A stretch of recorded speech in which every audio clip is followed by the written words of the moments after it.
కేశినేని రాక ఎలా చూస్తారు? వైసీపీలోకి వచ్చారు కదా. కేసీఆర్ నాని కూడా చంద్రబాబు నాయుడు అన్యాయం చేశాడు. ఇప్పుడు వాళ్ళ కుటుంబానికి వాళ్ళు ఒకరికొకరికి స్విచ్లు పెట్టి వాళ్ళను కూడా అన్యాయం చేశాడు.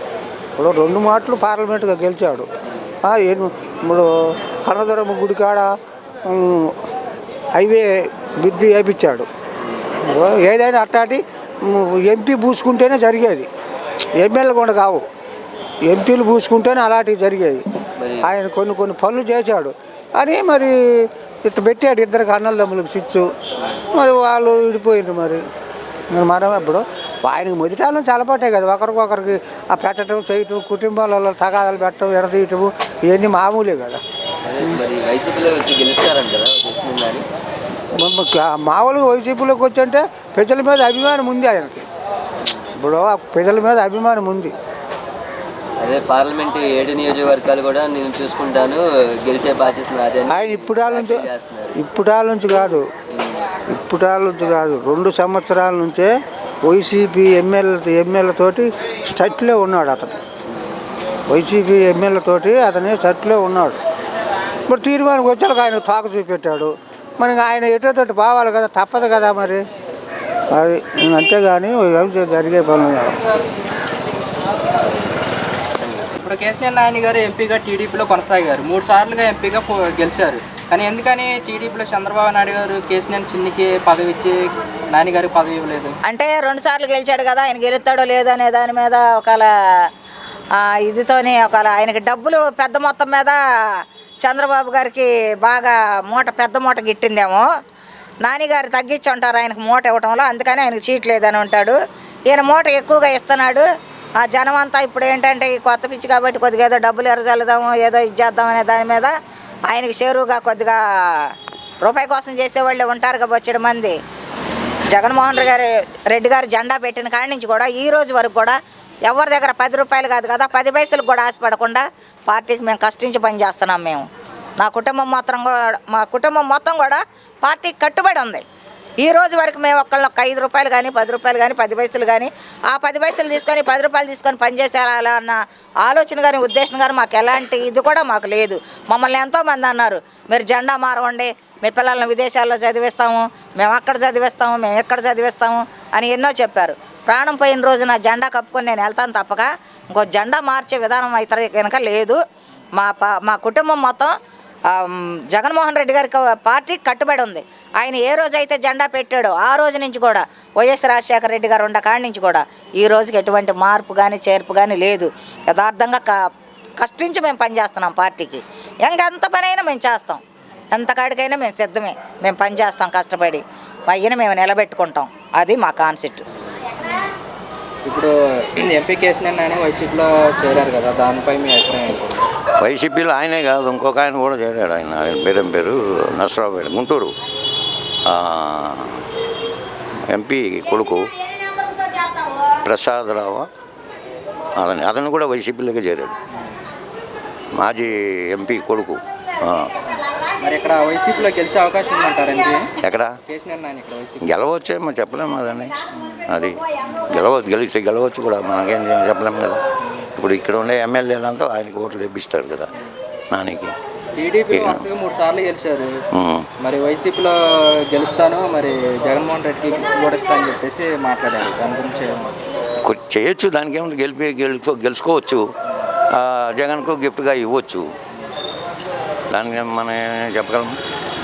ఎందుకని చంద్రబాబు నాయుడు గారు కేసీఆర్ నాని ఎడదీసి కేసీఆర్ నానికే పదవి ఇచ్చారు? వాళ్ళకి అంతే కదా. ఎప్పుడు అన్నదమ్ములకు కొట్లాడబెట్టి తన్నుకొనరా సావనరా మీరు అని చెప్పేసి డబ్బులు తెంగడానికి 150 కోట్లు ఒక సీటు ఎంపీ సీటు. ఎందుకని కేసీఆర్ నాని గారు ఎంపీగానే చేశారు, మంచిగా పరిపాలించారు విజయవాడలో, ఎందుకని సీట్ ఇవ్వకపోవడం గల కారణం? ఇంకా వాళ్ళు మధ్యలో ఏమున్నాయో మనకేం తెలుస్తాను గొడవలు.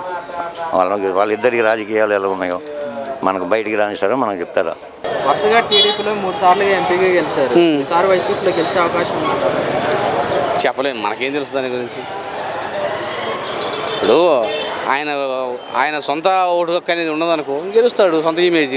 ఇప్పుడు పార్టీ మారినా ఇండిపెండెంట్గా అయినా గెలవడానికి కారణం ఏంటి? సొంత ఇమేజ్ ఉన్న నాయకుడు అయితే ఏ పార్టీలోనే గెలుస్తాడు. పార్టీ క్యాడర్ అనేది కొంత ఉండాలా, సొంత ఇమేజ్ కొంత ఉండాలా. ఇప్పుడు ఆయనకు సొంత ఇమేజ్ ఉంది అనుకోండి, గెలవచ్చు, దాని ఏముంది. కేసీఆర్ నాని కూడా వైసీపీలో జాయిన్ అయ్యారు, దాన్ని ఎలా చూస్తారు? కేసీఆర్ నాని ఇవాళ today itself is coming back to YCP. Why should they are joining in YCP? ఎలా చూస్తారు దాన్ని, మీ అభిప్రాయం ఏంటి? అభిప్రాయం ఏముంది, అతను ఈ యొక్క రాష్ట్రం యొక్క పరిపాలన కోసం అతను ఇవాళ జగన్ చేస్తున్నది ప్రతి సంక్షేమ పథకాలని పేదవాడికి, పేద ప్రజానీకానికి, ఈ యొక్క మహిళా మండలికి అందరినీ కూడా ఆదుకుని జగన్నాథుడే ఇవాళ జగన్మోహన్ రెడ్డి. దానికి అధిగమించి నువ్వు శ్రమించాలి అంటే నేను ఒకటే అడుగుతున్నా Chandrababu Naidu,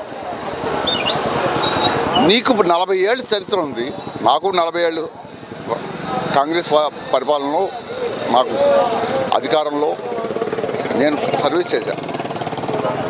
but why don't you doing about for that? Chandrababu నాయుడును విమర్శించడం కాదు, చంద్రబాబు నాయుడు అంతటి మహానుభావుడు ఎందుకు చేయలేకపోయావని నేను అడుగుతున్నా. అదే నేను అడిగేది మెయిన్. 14 కుర్రాడు చేసిన పరిపాలనలో నువ్వు ఎందుకు చేయలేకపోయావు? 40 ఏళ్ళ సర్వీస్ ఉంది, అనుభవం ఉంది, 14 ఏళ్ళు ముఖ్యమంత్రిగా కొనసాగావు, ఎందుకు చేయలేకపోయావు అని చెప్పేసి ఇవాళ నేను అడిగాను. అది కేసీఆర్ నాని కూడా వైసీపీలో జాయిన్ అయ్యారు, దాన్ని మీరు ఎలా చూస్తారు? వైసీపీలో జాయిన్ అయ్యారు, గెలుస్తారని, వైసీపీలోకి వస్తే గెలుస్తారనే నమ్మకంతో వచ్చాడు. గెలవచ్చు, గెలవకపోవచ్చు, అది మనం ఏం చెప్పలేము. ఇప్పుడు టీడీపీని వదిలి వైసీపీలో రావడానికి గల కారణాలు ఏంటని మీకు ఏమైనా తెలిసింది? కారణాలంటే అవి మనకేం తెలుసు. అక్కడ ఏం జరిగిందో చంద్రబాబు నాయుడు గారికి, కేసీఆర్ నాని గారికి ఏం జరిగిందో, ఎందుకు మనస్పర్ధలు వచ్చినాయి, ఎందుకు వచ్చారో తెలియదు. ఆయన ఒక సరైన గౌరవం ఇవ్వలేదేమో, తెలుగుదేశంలో వైసీపీకి వచ్చేసి ఉంటాడు.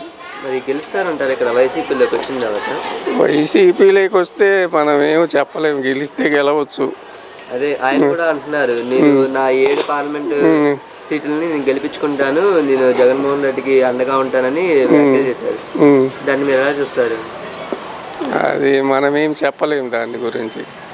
ఎందుకంటే ఇప్పుడు ఓటర్ మూడ్ ఎట్లుంటుందో, ఎప్పుడు ఎట్లుంటుందో తెలియదు. అది ఇప్పుడు ఆ టయానికి ఎట్లుంటుందో, మళ్ళీ ఇప్పుడు ఎట్లుంటుందో అనేది తెలియదు. అభిమానం ఉన్న వాళ్ళు, ఎవరి మీద అభిమానం ఉంటే వాళ్ళకి మాత్రం తప్పనిసరిగా ఓటేస్తారు. ఇప్పుడు నాకు వైసీపీ మీద అభిమానం ఉంది, నేను వైసీపీకే వేస్తాను. ఇప్పుడు ఇంకొకరికి తెలుగుదేశం మీద అభిమానం ఉన్న వాళ్ళు తెలుగుదేశానికే వేస్తారు, అంతే. చంద్రబాబు కూడా మొన్న కొత్తగా మేనిఫెస్టో రిలీజ్ చేశారు, గ్యాస్ సిలిండర్ ఇస్తాము. ఏం మేనిఫెస్టోలు పెట్టారు చంద్రబాబు నాయుడు గారు? గ్యాస్ సిలిండర్లు ఫ్రీ అన్నారు, ఆర్టీసీ బస్సు ఫ్రీ అన్నారు. ఆర్టీసీ బస్సు ఫ్రీ అన్నారు, అది ఎంతకాలం నడిపిస్తారు? ఆర్టీసీ బస్సు ఫ్రీ ఇచ్చినప్పుడు టికెట్ కొనుక్కుండే వాళ్ళకి భారం పడకుండా ఉండాలి. ఆడ ఫ్రీ అంటావు, టికెట్ కొనే వాళ్ళ మీద పెంచేస్తావు. అప్పుడు ఫ్రీ అయితే ఇప్పుడు ఎవరికి లాభము? ఇప్పుడు 1% ఇస్తున్నావు, 1% తీసుకుంటున్నావు. నువ్వు ఆ తీసుకోకుండా ఇచ్చేస్తే అప్పుడు ఆయన చేసినట్టు అవుద్ది. ఇప్పుడు చంద్రబాబు నాయుడు కానీ ఎవరైనా సరే ఆర్టీసీ ఫ్రీగా ఇచ్చారు, ఇప్పుడు ఆర్టీసీకి భరించాలి కదా. లాసును ఎవరు భరిస్తారు? ప్రభుత్వం ఏం భరించిందో వాళ్ళు వ్యక్తిగతంగా ఏం భరించరు కదా. అన్ని ప్రజల మీద ఇవ్వాల్సిందే, మళ్ళీ టిక్కెట్ల మీద రేటు పెంచాల్సిందే కదా. మరి టిక్కెట్ల మీద ఇప్పుడు టిక్కెట్ కొనేవాడి మీద భారం పడకుండా చూడాలి, అది.